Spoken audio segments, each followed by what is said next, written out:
And it was 10 of my men with one young captain leading them. And they were on the verge of being lynched because it was a small number. They were told not to fire, to restrain. And before the crowd built up, this young officer took a position, did everything by the rule, lied down on the ground, then fired a bullet to stop the crowd from coming in. And the first bullet did not stop them. The third bullet did stop them. But that third bullet had killed a young child of 9 years. You know, in the longer run, and that is what we've been able to do till today, identify the instigators. Identify these white-collar terrorists who live normal lives, who run hotels, who run business, and instigate poor young men to die for that. Not only propagated, but practiced. I should give you an example. There was an operation going up near Anantnag where 2 to 3 terrorists were holed in. And the crowd was built up by the locals. And there were more than 2,000 people trying to protect this terrorist. And this is post Burhan Wani. Oh, much. And there was a lot of, And 2 to 3 to 1,000. We know in another half an hour we'll get the terrorists. They're holed in. And the crowd is building up. The police is stopping the crowd. And suddenly I realized this violence we will kill the terrorists, but we will lose the narrative. And I took a decision, okay, pull back. We'll get them some other day. We are not going to. Today, leave it. It was not liked by many, even my troops, that what an opportunity, we had missed it out, or maybe it was being weak-kneed. But I was very clear I had done the right thing. There would have been much more civilians dead, which would not achieve our larger aim. And sure enough, after 4 days, we got those terrorists, 3 of them in the jungle, without any collateral damage. But what it did was, many such acts assured the people that we are not against them, which was very, very important for me. So I had passed an order that if he is a Indian Kashmiri terrorist, give him a chance to throw his weapon. Call his mother or father to ask him to surrender, and if possible, let him surrender. We'll not kill him. If he does not fire at us, we are not going to neutralize him. That message did make a difference. Even the relatives of the terrorists and all realized that we were not a brutal force which had come from somewhere, but our aim was anybody who picks up the weapon against the nation, he will be neutralized. Must have been a tough call at that time to and just let those terrorists go. When you said you were 30 minutes from sort of neutralizing them. For good 2 days, today's social media, they became heroes. They were whistling, they were making interviews, and they were doing everything. So even the narrative was, we can stop the Indian army.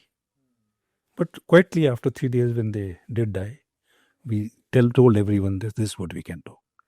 Interesting. When you were the corps commander, under your tenure, highest number of terrorists ever neutralized in almost a decade.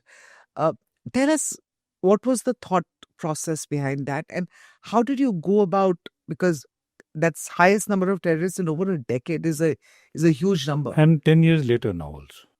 And 10 years later now also. During your tenure, highest number 10 years before that is from 2007 till today. Wow.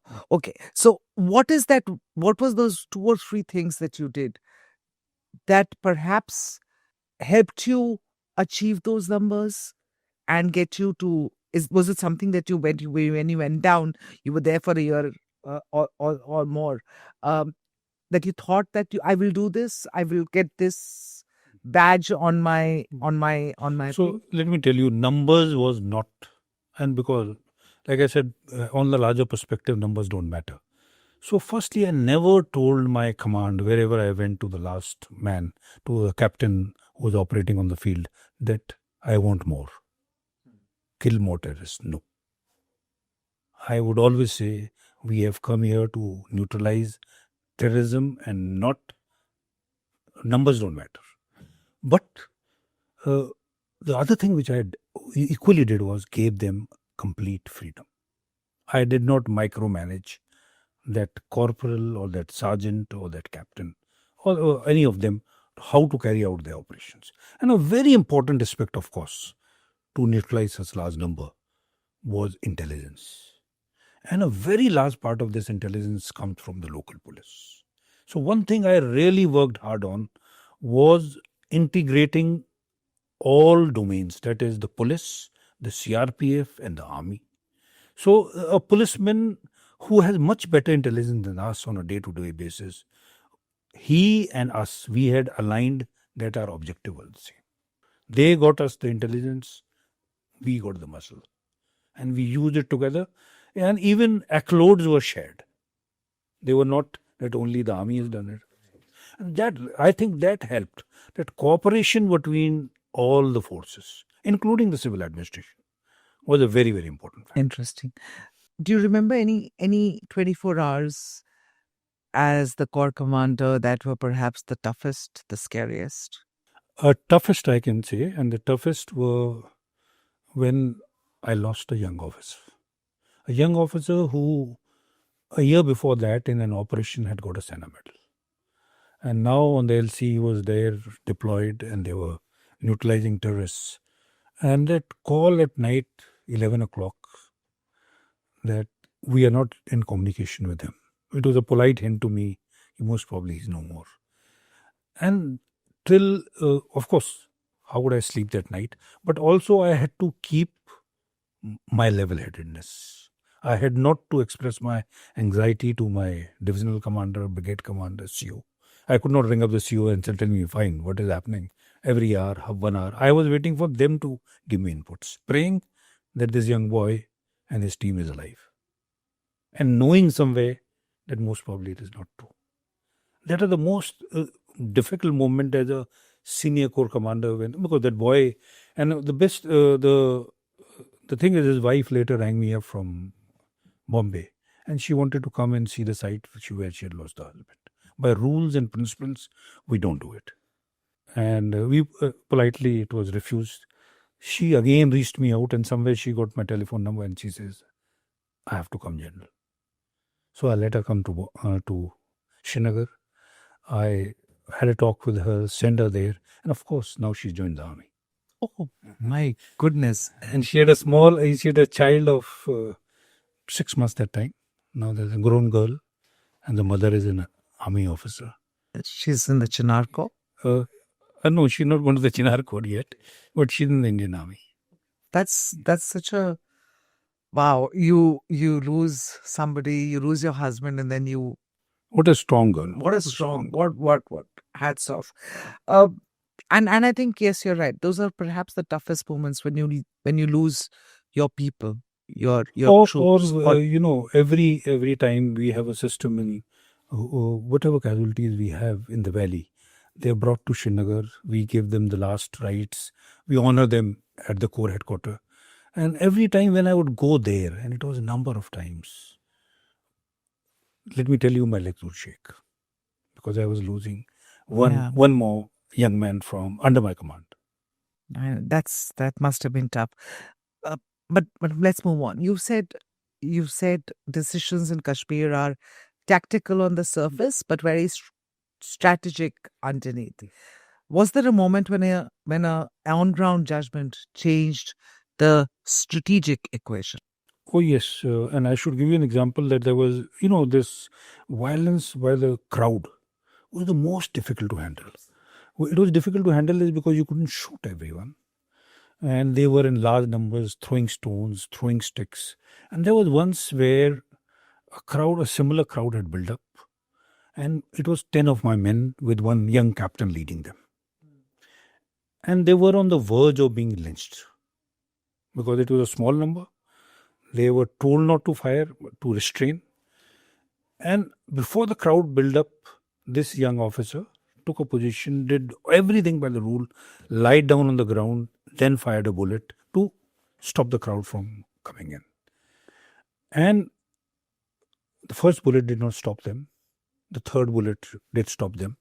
But that third bullet had killed a young child of 9 years. Now here was a crisis, and to me, from everywhere, from the minister to the governor, chief minister, was this officer should be sacked, he should be taken, all action should be taken and all. So I flew down to meet this young boy, asked him his version of the story, and I understood that he couldn't have restrained himself more. So now I did not tell him, you have made a mistake. I told him, okay, fine. But I, on his behalf, apologized to the family, to others. But I'm sure losing a 9-year-old child must have been. Yes. And that's the difficulty of operating So in that is Kashmir how right we here. ultimately, in the longer run, and that is what we've been able to do till today, identify the instigators, identify these white collar terrorists who live normal lives, who run hotels, who run business, and instigate poor young men to die for them. You had the real white collars Yes. here in the national capital a few days ago. In terms of evolution of terrorism, from what it was in the 80s to what it was in the 2000s and what it is today, this whole white collar terrorism. You have doctors coming in with explosives, wanting to blow up and make a statement in the national capital. Just your thoughts on how terrorism has evolved versus how the armed forces reaction or responses have evolved. So the war today is again in terrorism also gone from violence. When violence is there, of course, is to the social media. To social media being used very, very effectively by your adversary to change the minds of the very young for religion or for perceived wrongs. A feeling which is, to an extent, has always been there in Kashmir, that we are India is not fair to us always. Building it up along with the issue of religion, and then trying to create the kind of terrorists which were created, these doctors. They are, as I see, more dangerous because they are educated. They were part of our life. They were doctors. They were running an hospital. This is where the challenge happens, that if it has to be monitored very intimately, then the issues of personal rights of every individual in India would come. But to maintain a balance between them, because the credit of the last 10 years is that we have ensured that the mainland is not affected by terrorism. We have limited whatever has been happening to very limited things happening in Kashmir. This, what happened in Delhi, is a warning to us that we have to ensure that the mainland continues to be safe. Because support from across from Pakistan will keep coming in forms of ideology, forms of subversion, and even money.